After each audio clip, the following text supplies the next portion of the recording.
Hi everyone, today I'm here with Imogen Edmunds of Redwing Solutions HR Consultancy, and today we're talking about mandatory training and what to do if a staff member won't undertake mandatory training, what your rights and what processes you can follow, really. Really good question. Since April 2020, and if you remember April 2020, we had other things to worry about in April 2020. It's been a requirement that if a training is mandatory, it has to go into the contract of employment. So typically we will see safeguarding as a mandatory training element, and we will say paediatric first aid.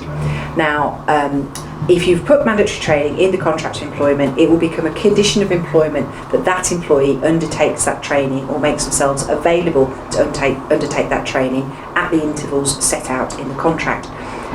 But we have to be reasonable. And I know this is a HR term that we use a lot, and we use it a lot because it's in a lot of employment laws, but parties have to be reasonable. Yeah. So, if you're going to expect people to complete their mandatory training before they've joined you, for example, that is problematic. And the reason why it's problematic is because training time is working time if you look at the national minimum wage. So if you're going to ask somebody to work, there is an expectation they will receive no less than the national minimum wage when they're doing their training.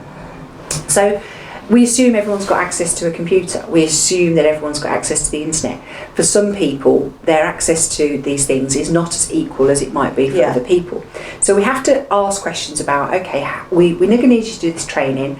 Our thoughts are maybe you'll do this, this and this, and maybe we'll make time in your induction for that, or we'll ask you to do that and to let us know the cost of, not the cost, but the time that you spent on that, so that you can be reimbursed. We'll ask the question of, do you have access to the internet? Do you have access to broadband to enable you to take part in computer-based training easily and effectively? Do you have any special considerations that we need to make? So if you're dyslexic, sitting in front of a computer screen, reading the text and pressing the button to go forward may be a really big deal for you and not going to lead to a positive outcome. We heard of somebody this week who'd done 8 attempts to pass a course because of their dyslexia. So you need to look at understanding whether the training you propose is going to meet the individual's needs, and that's a big reason why somebody might refuse.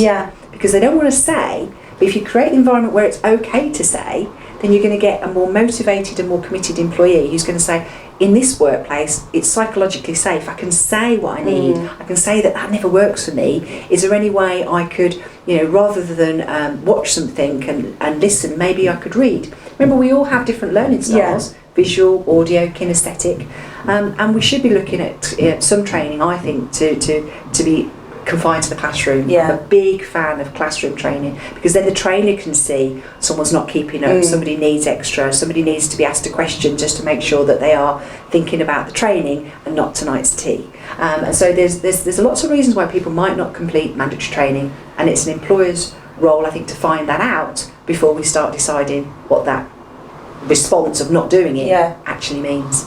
Fair enough, but as long as it's in the contract, really, then it's a standard point in the contract. And if there is that there's all those provisions have been made and they still won't complete the training, be a deal breaker. Then it will be a deal breaker. Often found to be found out in the probation period. Correct. It can be a deal breaker. And remember, some people refuse because they're not intending to stay. And again, a lot of people will say that they're not intending to stay, not by saying I'm not intending to stay, but by their actions. And as owners and managers, we should find out what's behind the behaviour you're seeing.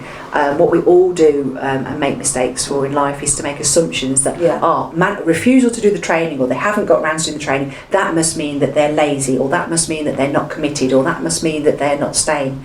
Ask, find out, which goes back to what we talked about in other conversations about the desire to have a conversation. Sit down with someone and ask the question, why have you not done the training? Is there anything we can do to help you for that training to take place? Don't just assume what the behaviour means without asking. Wonderful. Hope that you found that useful. If you'd like to subscribe, please click on the link below, and hopefully we'll see you again soon.